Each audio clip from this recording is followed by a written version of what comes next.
ఏపీలో ఓ ప్రచారం వైరల్ అవుతుంది. రాష్ట్ర ఇన్ఛార్జి ముఖ్యమంత్రిగా పవన్ కళ్యాణ్ ఉండబోతున్నారనే వార్త హల్చల్ చేస్తుంది. ముఖ్యమంత్రి చంద్రబాబు నాయుడు 4 రోజులు సింగపూర్లో పర్యటించబోతున్నారు. ఈ నేపథ్యంలో ఇన్ఛార్జి సీఎంగా పవన్కు బాధ్యతలు అప్పగించున్నారని ప్రచారం సాగుతుంది. ఈ నెల 26 నుండి 30 వరకు చంద్రబాబు సింగపూర్లో పర్యటిస్తున్నారు. సీఎం చంద్రబాబుతో మంత్రులు నారా లోకేష్, నారాయణ, టీజీ భరత్ సింగపూర్ వెళ్లనున్నారు.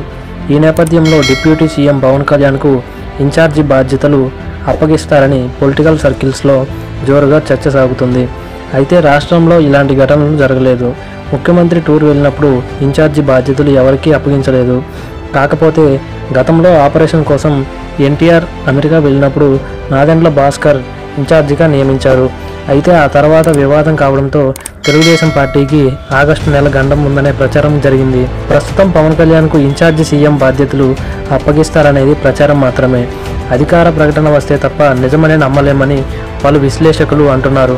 చూడాలి మరి ఏం జరుగుతుందో.